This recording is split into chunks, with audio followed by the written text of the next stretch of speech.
Hello, everyone. This is Railsplitters on the mic. I'm Rusty Peace, and we're talking with newly hired Lincoln Memorial University bowling coach Torrie Bartalone.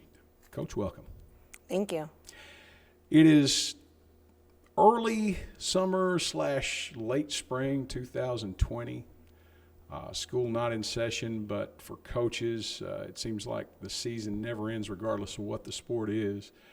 For you, you've come to Harrogate, Tennessee, I guess by way of the Chicago area. You have been around the country in various capacities as a collegiate bowler and now as a coach. And being thrust into this position here at Lincoln Memorial, you also have to deal with such things as the COVID-19, which is, I'm sure, making things very difficult to recruit for 2020-21. Yeah, it's been crazy just how the year's gone, how my previous season ended, and just with the transition. But here at LMU, it's been a fairly easy transition. I'm able to get the resources I've needed to try and recruit. And in all honesty, it really hasn't slowed up for me. All of us coaches across the nation have figured out and just kind of manipulated how we need to go about it instead of doing in person to web. And I'm excited. The kids are great, and I'm looking forward to this fall. You're no stranger to Lincoln Memorial. In fact, you were here a couple of years ago. So if you will, tell us a little bit about your background and what you've done collegiately as a player and a coach. As a player, I went and started out at Robert Morris University in Chicago. And I transferred to where I originally wanted to go, which was Valparaiso University, and competed at a D1 school. And that was pretty exciting. My senior year, I was able to make All-American, honorable mention. So I was one of only two, and currently one of only two athletes to do that at Valpo for the bowling program. And then going from there, I started out being an assistant coach at some elite programs, got my foot in the door, and had the opportunity to actually come down. In the meantime, while I was an assistant coach, I was being a head official for NCAA tournaments because I didn't want to leave it. And then Joe called me and had me come down for the national qualifier round, which was the first ever for history, which was really cool. Didn't know that till I walked in here and Tony O'Neill told me. So, and that's kind of how I got started here at LMU. I fell in love with the campus, just the bowling center, what Bobby's done here, and just the atmosphere. Even though there's only two teams here, it was just a class act. So from there, I brought my team down when I started the program up at Lourdes University in Toledo, and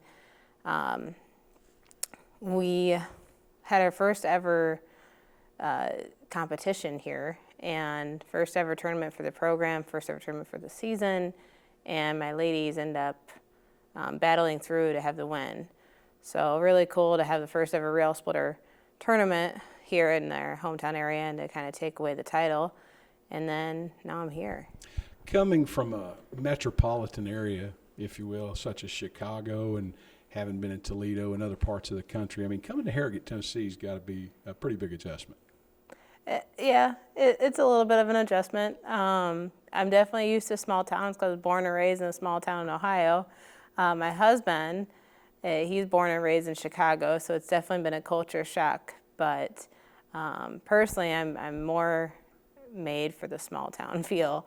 I like getting a little bit slow and just being able to relax instead of having to be on the go all the time, which as a coach, it doesn't happen. But I enjoy it. I love it. It's just kind of a paradise and just a little vacation for when I'm done with my hours and just be able to kind of relax for an hour or two and kind of enjoy the scenery.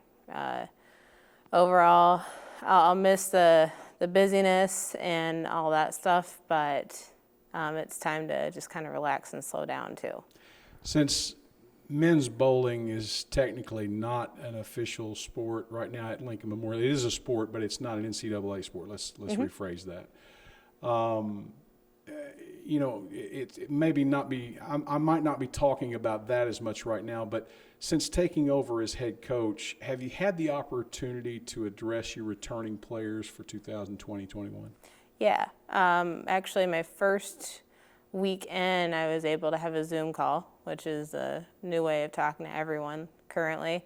But it was really good. I was kind of nervous at first because of the transition, the weight, and everything else. But we had a phenomenal conversation. I opened up the mic and told them, hey, it's your time to ask me questions. It's not my time to ask you. And they all kind of jumped on it. I had a fun blast seeing some of the guys just be themselves and get everywhere. And Hunter Kempton definitely kept it very exciting. So, and I think it's going to be really good. It's new. The philosophy that I work with, it's definitely different from what they've had before, but I think they're looking forward to it. And I don't think we're going to miss a beat from where they ended up last year, and I think we'll actually do better this coming fall. As a coach here at Lincoln Memorial, coming in this season, what do you foresee, at least for this time, as being your biggest challenge as a coach? My biggest challenge, I think, is just going to be the transition. Making sure that I'm following up with like how the school wants me to run, what Dr. Goings feels that a coach should do and represent as accordingly, and just that kind of just getting into that flow, and just making sure that I'm doing virtually the LMU way.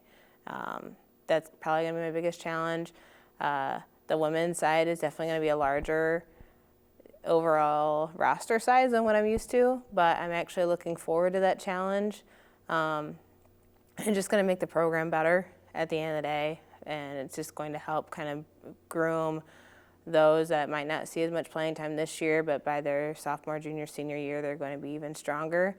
So that's going to be just my challenge, making sure that everyone's happy, still understanding that we're one team, one unit, and we're going for a common goal. A lot of the collegiate student athletes throughout the country, and throughout the world for that matter, are finding it very difficult right now to work out because of the closure of various workout facilities, strength and conditioning places. Along with that has come the closure due to the COVID-19 virus of bowling lanes and so forth. Mm-hmm. So as a coach right now, what do you tell your players on how to prepare, practice, or hone their skills for 2021 if those facilities aren't open? The biggest thing I tell them, do your research online. There's so many drills at home that are opening up from professional athletes that are just sharing what they're doing and just doing their own research. And telling them to do mental, do visual. Even if you can't get on the lane for a day without COVID-19 happening, at the end of the day, you can still have that mental vision and to be able to see yourself do it, see yourself make a good quality shot, and just repeat. And I'm big on that. That's just my philosophy that, your mental game is going to carry you through everything. Doesn't matter if you're at your A game or if you're at your Z game. Your mental side is going to be the one that kind of develops you. So I've been big on them just to make sure they're in the right state of mind, regardless, because this transition it's hard. You've had something that you've loved for years, and now you're not able to even walk into the building anymore, whether it be for a basketball player, volleyball player as well. You can't go into the gym. So that's big. Like my biggest thing is just, do your research, find things to how you can set it up at home, whatever you can do to get it available for you and your access, wherever your situation might be back at home. And then just that mental, get those visuals in. Are you finding, I'm sure that now you're probably involved with scheduling and so forth. Are you finding that maybe the COVID-19 conditions, are they affecting scheduling or what this team is going to be able to do, maybe fall play or spring play? A lot of us coaches are having a lot of meetings. The NTCA has come together, and we have 2 meetings each week, kind of moving forward up until July, just to touch base, see what we need to do. We don't have any plans to adjust the competition play, but it might just be having so many teams here available at each tournament. We're just trying to figure out that part. The nice thing about NCAA bowling is it's actually kind of set up for this already.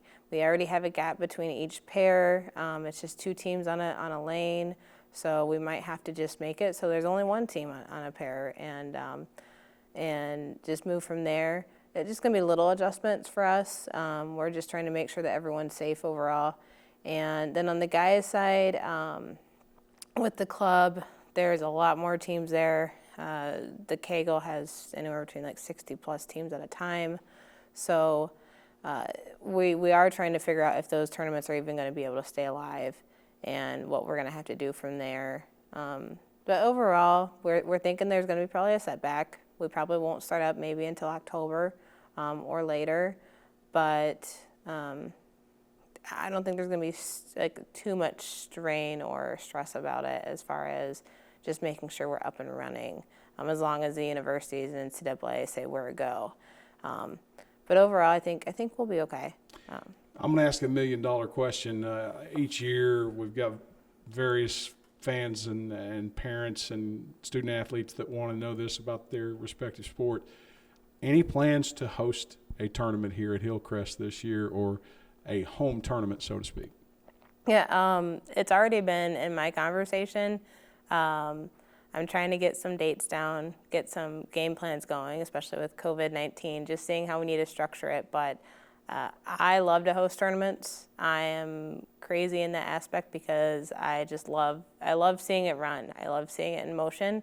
And I think it's great because then and here in Harrogate, you're able to have that just home feel, and everyone's able to come. And it was crazy when we were here for the Railsplitter. There was TV production going on for the men's final.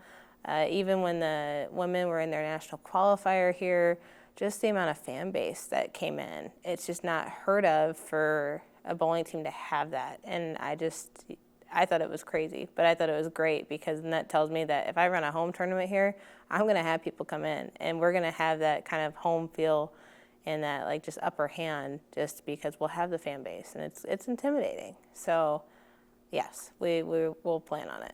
Great news. Coach, I want to ask you a final question before we close things out. Our time's limited today, but looking ahead, what can LMU fans expect from Coach Bartalone in terms of what she expects of her players and the style of play that we're going to play? Well, overall, my philosophy is I want my kids not only to be great athletes, but I want them to be good people in their communities, wherever they're going to fit, whether it be in a hospital, whether it be in a classroom, or out in the farm. I don't care. I want them to be the best people that they can be in their field and in the community. I'm hoping to get us out there a little bit more, to get more kind of just a feel of what's going on, and to be helpful with what Harrogate needs and what Claiborne County needs as well. And then on the lanes, I'm going to try and get us to the top.